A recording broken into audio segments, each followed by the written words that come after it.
Hey everybody, happy December. This is Meredith Miller, your coach from Inner Integration. Today, I want to talk about dealing with toxic people during the holidays. The holidays are coming up now. Everybody's starting to think about it. We're already in December. So what I want to talk about today are three different topics within this topic. The first one is common holiday warfare, like what to expect from the narcissist, from the toxic person. The second one is why are they so notorious during the holidays? And the third one is 4 powerful holiday survival tactics that I want to give you to help cope through this holiday season. Now, I know this time of year can be really hard. Like, a lot of people who came from really toxic families end up dreading this time, like all year until it comes. There's like all this stress starts heating up, like especially if you're still living in one of the toxic environments, the stress level is incredible. All this fear comes up about what to do, you know, when the invitation gets extended or whether or not you have to extend the invitation and what to expect. So I want to start with the common holiday warfare tactics that you're going to see. Now, these are for narcissists and other toxic people. The very first one I call the bombing. This is the shock and awe campaign of a sudden fight or argument or throwing some sort of false accusation at you, like right before the gathering. Maybe you're going to go to the family gathering, or maybe this is happening in the family as you're waiting for the doorbell to ring for people to arrive, and it's someone in your family that says something right in that moment. Or maybe it's like your significant other, you're about to go to some kind of holiday family or friends party, and like right before they go in for that shock and awe, drama and chaos campaign, and you're left feeling raw and upset and angry and insecure. And then you walk into the party and they act like nothing happened, you know, and meanwhile you're just like seething inside because you're like, how can this happen? Extremely common tactic that narcissists and other toxic people will use. The second one is the hoovering. So this is like one of the most common times of the year where you're going to get hoovered by an ex, by a family member that you're no contact with, by an old friend that you're no longer in contact with, your former boss who like suddenly is like trying to get you to move back, or that really toxic roommate you had years ago who suddenly emails you and it's like, you know, the room's available again if you want to move back in. You're like, what? The most common hoovering message you're going to hear is, I miss you. This can come from exes, from family, from former friends. Like, that I miss you is the number one thing, because like they know that like there's all this nostalgia and everybody's thinking about the past during the holidays, and it's the time when you're supposed to be with your loved ones and celebrating. Another one that you might get, like let's say it's from like this kind of distant friend. You're not really no contact with this person. Maybe you're not really even sure, like, are they a narcissist, or are they even on the cluster B spectrum? But you've definitely noticed toxic behavior from them. And maybe this person like doesn't really make you part of things. Like there's kind of always this feeling of exclusion. Like that's the theme. And then during the holidays, the person texts you, I think about you a lot, or I think about you all the time. That sort of thing. It's very common, but they're not actually trying to hang out with you, and they never reach out, you know, to like make plans with you or see how you're doing. Another one that you can hear is, you know, from let's say like a family member, you know, that you went no contact with, and then they text or email or somehow get a message to you, send you a card in the mail, you know, and it says like, I know you cut me out of your life, but grandma, meaning like this person who means a lot to you, you know, like she's no longer with us, but like you really loved her, you know, but grandma really, you know, believed in the importance of family sticking together and unifying, and she would really love to see us all together, and can we just get past it? And that's another common thing you'll hear, is some form of, can we just get past this?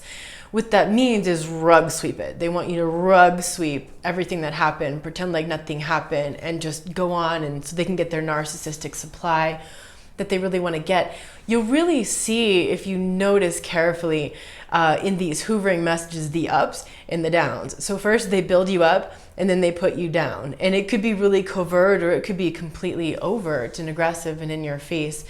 They're just reaching out for supply. I would ignore that. I would maintain the boundaries of no contact. I would be prepared that you may have to up your strength in terms of no contact coming into the holiday season. Number 3 is the dining room table Inquisition. This is when the whole family, or maybe it's a whole group of people, if this is happening there, could even be happening like at a work holiday party, where it's not necessarily a table, but people are just all gathered around. But I'm thinking particularly in terms of the family dynamics. You imagine this big table and everyone's all sitting together, we're all in this close space. And that's where the sparring begins, and it's like, you just want to eat dinner in peace. And the narc, or one of them, has to start questioning your life choices, like who you are and the choices that you made in life and why you would do that. Or maybe this subtle criticism, or maybe they bring up something new that you're doing and like they pretend like they're all supportive, but then they suddenly inject doubts and fear, into that. They could be disguising this as a joke or as concern. It could be reminding you of your past failures. It could be reminding you of your current failure, embarrassing, humiliating you for that. It could be embarrassing and humiliating you for a childhood story, something that you did in the past when you were a little kid. And it's like predictably every holiday, that narc parent or family member is just gonna start in on you and like just keep reminding you of what you did when you were 5 years old, It could be triangulation of siblings. That's really common. This actually happened in my family. My mom said to my brother, it's just so weird that your sister was the strong swimmer and you're not really a strong swimmer, but you decided to surf, something along that lines. And instead of just taking it, he was like, no, Mom, you're the one who's not a strong swimmer. And when it comes to the ocean, Meredith is terrified of getting into the ocean. She can hang, in the pool, but when it comes to the ocean, she's terrified. And that's where I'm actually the stronger swimmer. I mean, he just like laid it right out. And that's what I would do. If they call you out on it at the table, like there are some situations with narcissists where it is best just to play dumb and walk away. And that might be the case at your dining room table, but it might be the best situation in that situation. I think my brother did the right thing, which was stand up for himself, not let her triangulate us, first of all, because that was the triangulation. And second of all, it was putting him down, and I'm fine that he says, obviously I'm not as strong of a swimmer in the ocean. I am terrified of the ocean. That's totally true. Speak up for yourself. It's really important that you stop allowing that, because the narcissist will do that only when they know that the environment is going to support them. They know that the family is so toxic and dysfunctional that no one's even going to question it, or they don't want to be on the side of the person getting picked on, so they stay on the side of the narcissist and they're like all laughing along and, oh yeah, remember that time, or oh, ha ha ha, you're just so sensitive. That sort of stuff. Don't let them all mob up on you and gang up on you like that. You're going to feel like shit if you let that happen. Speak up for yourself. Speak up for yourself, but don't lose control. Like, don't react and give them that narcissistic supply. The fourth most common holiday warfare tactic is the Parade of Flattery. So this will take place, for example, in families where, the narcissist who's in charge of the family party and then the other branches of the family come over and they take turns. Like one holiday belongs to that narc and another holiday belongs to that narc and another holiday belongs to that narc. They've worked out the pecking order of who gets Christmas, who gets Thanksgiving, etc. So then what they do is they spend the whole time stroking each other's egos. Oh, it's just so amazing. Oh my God, the food. Oh, the decorations. Oh, you just went above and beyond. Oh, and it's all this flattery. I mean, it's just like the disgusting smell of narcissistic supply that's being shared across the table. And then what happens, it's so ironic, is you'll go home with your branch of family, or if it's at your house, the rest of the family branches will go home, And then that's when like the hypocrisy of the shit talking starts. You know, they flatter the other narcissist, but as soon as they're gone, now they're gossiping and talking bad about them because they know no one else is hearing except for that nuclear family. And maybe you grew up in a family where you thought that was normal, where you thought you go to parties, family gatherings, and like everybody's nice to each other, and then you go home and then everybody starts talking bad about everybody else. Very common. Number 5 is the expectation and possession of your time and energy. You might notice this, let's say you're a college kid visiting for the holidays, or let's say you're a grown adult and you live somewhere else and then you go back to wherever you're from to visit for the holidays, and it's like the narcissistic parent or family member is just like monopolizing you. Like they're very put out if you want to go see friends, if you want to go see a significant other, if you want to do anything getting out of that house. And it could even be like maybe the 24th is like the big celebration in your family. That's how it was with my family. In Latino families, Catholic families, Italian families, that tends to be the big night is the 24th. And then in my house, the 25th was kind of no big deal. It was like pajamas and TV and maybe leftovers, or, you know, it's just not really much. People napping, somebody on the phone, like, you know, not a big deal, nothing going on. And then you want to leave and there's like all this guilt tripping that you want to leave, and, you know, sabotage even, like, well, you know, it's going to snow and it's going to be really dangerous, you know, and all these like fears to like make you think like you can't go. Or maybe even it's just like outright aggressive indignation. I can't believe you came all the way out here and you're not going to spend all this time with us, and you want to go see your boyfriend or your girlfriend or your friends from high school or whatever. You know, this could also be a boss. This actually happened to me when I was working for an internet startup company right out of college in the early 2000s, and, you know, we were just getting things up and going. Some major disaster happened in the IT department on the technical realm of things, and all the work that me and the women I was working with had done to classify all these books and stuff had been lost. Like, we'd been working on this for over a month and it was all lost, and it was Thanksgiving. And my boss called every one of us and he was like, I need you all to come to the office today because the database crashed. But like, our thing wasn't even up and live. Like, it wasn't even launched yet. Like, it was one day, it was one holiday that he couldn't give us, and there was all this pressure. And then he even made my supervisor call me and put all this pressure on me. I'm like, are you seriously going to go in there today? It's Thanksgiving, you know? And he puts this pressure like, well, you know, you're not going home to your family. Like, first of all, that's not my home. This is my home. Second of all, it's none of your damn business what I'm doing with my holiday. It's my holiday. I don't need to come into the office, you know? But they have this like idea of possession and expectation over your time. The 6th common holiday warfare is the ex-narcissist creating some kind of drama with your kids. You're sharing kids, unfortunately. It's the holidays, you know, maybe you're supposed to have them or he or she's supposed to have them. And then it's like last minute changes. Like, you've made all these plans that involve other people and all this stuff, maybe even travel. And suddenly they drop this bomb on you, like there's this sudden change and you just have to deal with it. And it could also be like they're feeding information to the kids, they're poisoning the kids against you. You know, mommy didn't want to buy this for you for Christmas or something, but daddy did. Or, you know, daddy, blah, blah, blah, doesn't have time for you on Christmas, but, you know, mommy. And like all of this kind of triangulation. They can even like get the kids upset. Like, maybe they have the kids until a certain hour, and then after that time, the rest of that holiday is yours.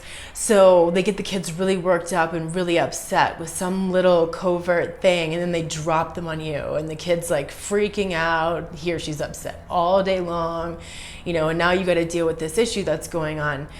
It's just like, they might even hit this thing too. I've heard from some clients where like your ex knows how traumatizing the holidays are for you because of your family. Like, they know about your family situation. Maybe they even shame you for it, blame you for it, and tell you, well, you know, you wouldn't be all alone for this holiday if you could just get along with your family. Or, you know, the rest of your family gets along well, but you seem to have a problem with them. Or your mother's an upstanding citizen, you know, and your mother's like a sociopath, that sort of thing. blaming you for the family problems, blaming you for being alone, or maybe you're confident being alone. You know, maybe that was like the first couple years, and then maybe you get confident being alone on holidays and you really enjoy that. And they just have some way of stressing you out. It's like you're picking up the kids and like you're getting them in the car and they're like, oh wow, you know, really looks like you put on some winter weight. You know, something like that, like just dropping a little bomb on you right there when they know that you're just really kind of fragile and vulnerable that time of year. It's almost guaranteed the ex-narc or other toxic person is gonna create some kind of drama around the kids. The 7th common holiday warfare is the narc in-laws. This is where you go to visit your in-laws, and your in-laws, one or more of them, are narcissists or other toxic people. This could be the mother-in-law, you know, who is really jealous of you, and so like turns on this competition with you. So like all this like competitive stuff comes up, exclusion will come up, you know, like she'll find some way of like excluding you from the picture, or, you know, getting like this secret time, you know, like stealing this person away, whether it's your husband, your wife, or your boyfriend, or your girlfriend, and, you know, always making you feel like you're left out, like you're not part of it. They can even do this so subtly by like telling stories of things that everybody there has in common, but you don't. Like the family vacations they would take or whatever in the summer. It has nothing to do with the holidays, right? But they bring this up so that you feel like you're not part of it. And all of them have this connection, and they'll specifically hone in on your partner because they really want to drive that wedge between you and your partner. It could be even like last minute surprises. Like maybe you have to travel to go to the in-laws and you're staying there, like you're stuck in their house, like you don't even have like a hotel room or something. And you wake up in the morning and everybody's having breakfast, but like your mother-in-law, maybe she's like a morning bird, could be your father-in-law. Maybe she's like a morning bird. She's up at like 5, 6, 7 o'clock in the morning. She's like all dressed and made up by like 8 a.m. You get out of bed at like 9. You're having some coffee, just enjoying the holidays and the vacation. They're like, oh yeah, well, we're going downtown like in 30 minutes. And you're like, I don't have time to get ready in 30 minutes. Like I just got out of bed, and like, and then your significant other who's toxic likely is like pressuring you to like just throw on a hat and just go out there. Oh, and then she wants to take photos. Or no, you must take the photo. And then she wants to put them on social media. You know, that kind of stuff can happen. Demands of you, demanding that you do this or that and feeling like you're obligated because it's your in-laws. You don't want to create any waves. Could be interruptions. Like maybe you and your honey get a little bit of a time over there together, and toxic mother-in-law gets a whiff of that, and she's got to come over there and interrupt and find like some reason to get all up in your face and like take the son or the daughter away from you, that kind of thing.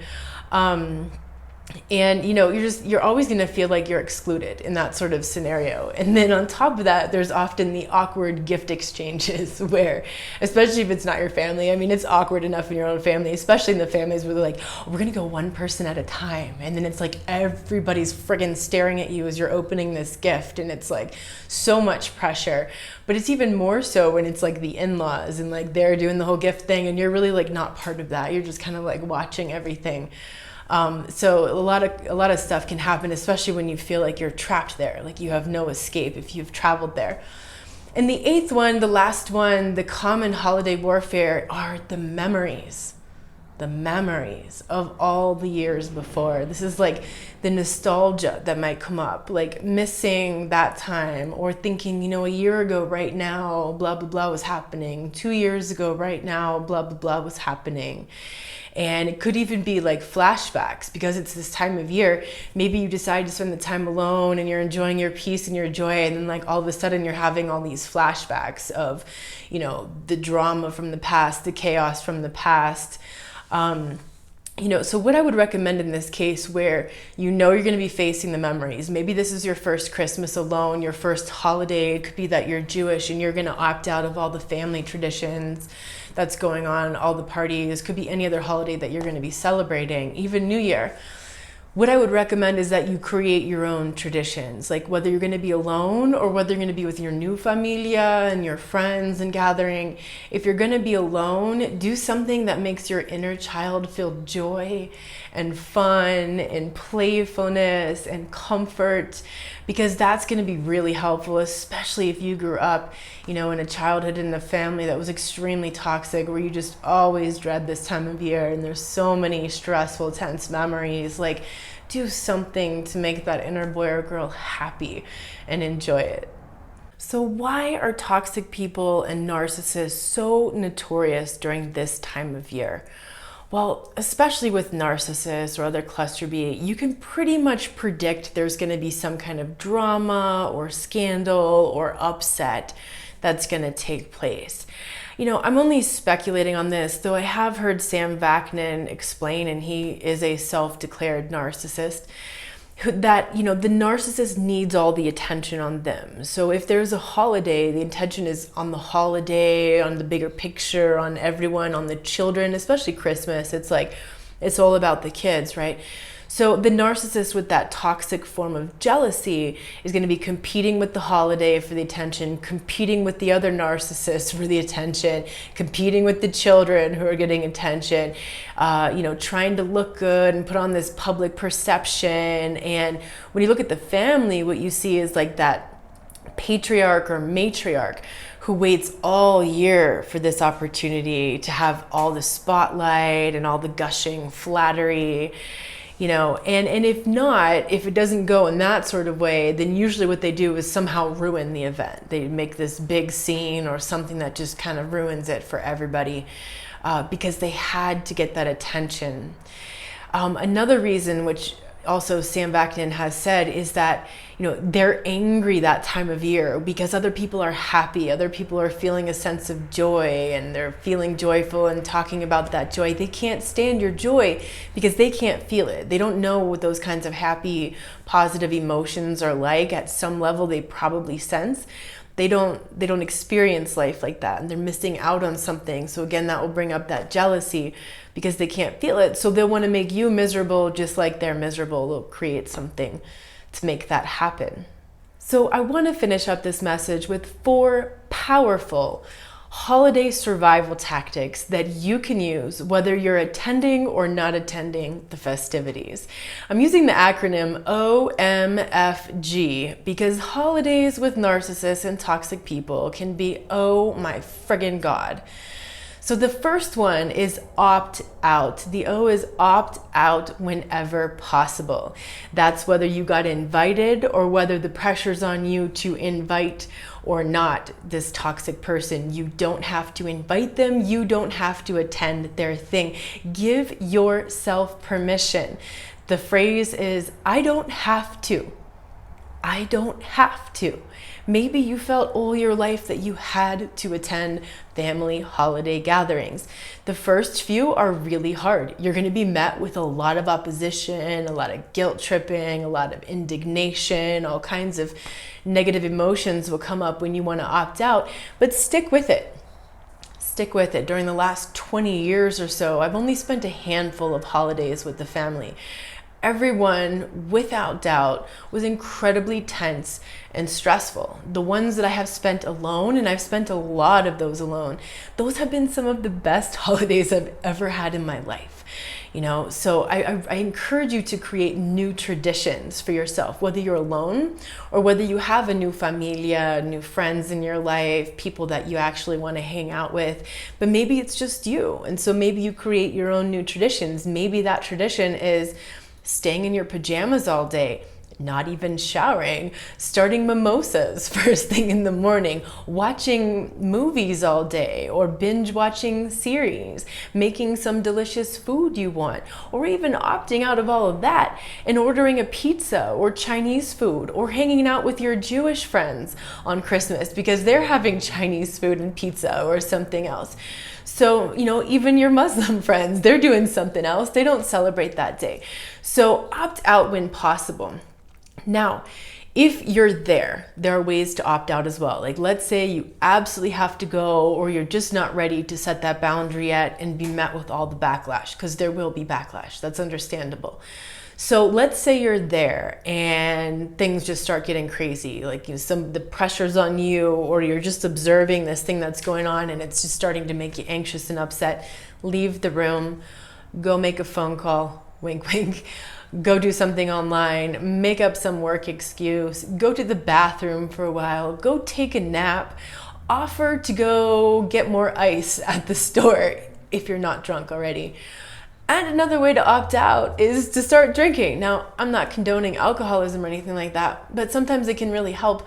I remember some of those family gatherings as an adult when I was there and some of the other adult kids were there. We would tend to hide out in the garage smoking and drinking and talking about stuff and venting the stress of being in town for the holidays.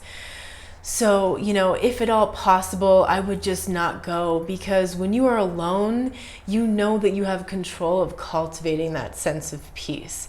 And there can be so much more peace and joy alone than when you're hanging out with the wrong people. Number 2, the M is mind your boundaries. So again, this works if you're going or if you're opting out entirely. So this means owning your reality, whether you go or not. So remind yourself, that's not my reality. Maybe you opted to stay home alone and this wave of guilt comes over you, or you start worrying about the smear campaign and all the things they're saying about you and what the rest of the family thinks of you, and you're an awful daughter or son or whatever the narcissist is saying, that sort of thing. Remind yourself, that's not my reality. Maybe you're at the gathering, you're there, and there's just this toxic wind that's going around, and people are trying to get you involved in that. Remind yourself, that's not my reality. You don't have to subscribe to that reality. Your boundaries are also what you let in and what you share, what you give out. So maybe you opt out, but you get a phone call or an email. So, mind your boundaries around what you're going to share. Don't share your joy. Don't share your happiness. Don't share your struggles. They're going to use all of that against you. What you let in, maybe they plant some doubts, they say something that makes you want to fear things. All of this can happen during the family party as well. So, maybe you're sitting at the table and your aunt just starts grilling you and asking you all these questions, like why you're almost 40 and you're not married and you don't have kids, and that's just so sad. That kind of bullshit might be going around. Not my reality, so remind yourself not to get sucked into that. What you tune out. Maybe you're just sitting and observing all the dynamics around the room and you're watching this and you're watching that, and it's just making you sick watching it. Just remind yourself, that's not mine. That's not mine. I don't have to internalize any of that. And minding your boundaries also is about what you're saying yes and what you're saying no to. So keep always your finger on the pulse of what's okay for you and what's not okay for you. And if it's not okay for you, then you say no. If someone asks you to speak, do something in front of the group and you just don't want to do it, just say no. If someone asks you to go do something, you don't want to do it, just say no. If someone invites you to something, they're trying to put all this pressure on you, you don't want to go, just say no. Number 3, the F is find your peace. This is where you bring the energy back to you. You bring the focus back to you and you start breathing. Instead of getting all wrapped in what everybody else is doing and saying and wanting from you, focus on you, focus on what you need. What do you need right now to be okay? What do you need right now to survive this? Maybe you need another drink. Maybe you need another cookie. Maybe you need a bathroom break. Maybe you need to call your best friend on the phone and just get a friggin' reality check. Okay, check in with yourself and find that peace. Maybe you can take a few minutes and go take a nap or go meditate in another room. Just lock yourself in the bathroom for a little bit. Have a little internal conversation with yourself. Make sure that you're okay, that you find your peace in that storm, that you know what's reality and what's not, and you come back to yourself. So essentially, it's about finding your happy place. And I don't recommend indulging in fantasy when it comes to narcissists and that sort of thing, the fantasy of, maybe everything will work out, or the hope of that sort of thing. But when I say in this case, to maintain your peace in the storm by indulging in fantasy, what I mean is you're sitting in this group of narc-infested waters, and it's just so toxic and disgusting, and they're all involved with each other, and they're not even paying attention to you. That'd be a great time to let yourself go into fantasy. Think about some really hot guy or girl, or think about, some beautiful experience you had last week, or think about your hopes and dreams for the future, your sense of purpose and meaning in the world, like something that makes you feel joy and peace, and indulge in that fantasy a little when you just kind of need to check out of that environment to get through. Another way to find your peace, maybe you're not going to go to the gathering, you're just going to stay home alone, but you get that email or you get that contact, that card, that's something from someone in your life that you didn't want to hear from. Ignore it. Just ignore it. The card comes in the mail, you see who it's from. I would just throw that away before even opening it. That email comes in, I would just send that to junk, delete it without even opening it. That way you can cultivate your peace and find your peace in that storm. Number 4 is grab the reins back. This is where you take 100% responsibility for yourself. This is where you own the self-control piece, where you don't emotionally react and give them narcissistic supply. Instead, you respond from your true self. This is where you define you. You don't allow family members or exes or false accusations or present toxic partners or toxic friends or anything else disturb that. You define you, no matter what they're saying about you. Stay present, because when they're grilling you and swarming around you, this isn't an opportunity to check out into fantasy. The fantasy works if they're all kind of doing their thing and you're on the outskirts. But if a lot of the pressure's on you, you got to be present. You got to be centered. You got to be sure that you are not going to take that bait. You are just going to drop the ball. Whatever they throw at you, to try to get some kind of juicy reaction out of you, you just kind of drop the ball. So imagine each one of those things they're throwing at you is a ball. And instead of throwing the ball back aggressively, you just go, and drop the ball. That's interesting. Could be.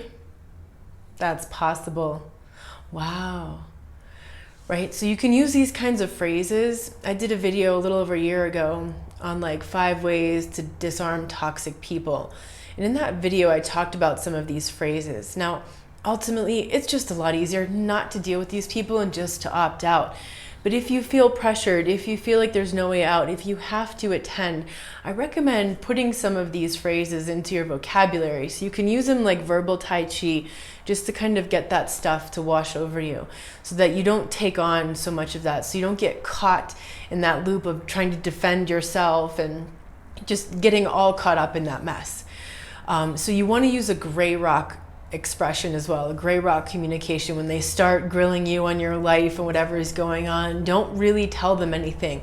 Just give a real short, succinct answer and drop the ball. Real short, drop the ball. Nothing emotional, nothing really personal, nothing that really they can use in any way, shape, or form against you, because you know how it works with toxic people. Anything you say can and will be used against you. So while you're sitting there, whether you're sitting in the room with them and they're trying to impose their reality on you, or you're at home and it's just like the flashbacks and the things are coming to you, you want to get a grip of the reins on your self-talk, on your inner dialogue, on the thoughts that you're having.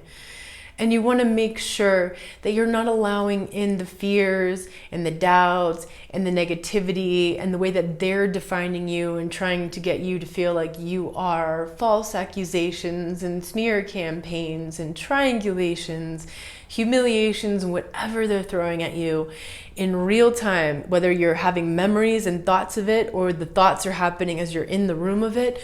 Got to reprogram that inner dialogue. Remind yourself what the truth is. I am capable. I am intelligent. I am strong.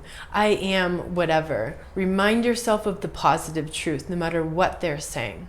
So I want to wish you all a lot of peace and joy during the holiday season, whichever holidays you're celebrating, or whether you're not celebrating at all and you're just kind of watching all of this happen around you. I will be back with more messages. I'm not saying goodbye. I just wanted to put this out there right now because we have like a month, maybe 3 weeks, depending when your holidays start, to really get yourself in training and in shape for this, to make that decision whether you're going to opt out entirely and not go, or whether you're going to go and then you're going to really put into practice a lot of these tactics that I've given you so that you can survive the holidays, so that you don't end up feeling beaten down and incredibly stressed out, at least as much as possible. I'm sending you all a big hug.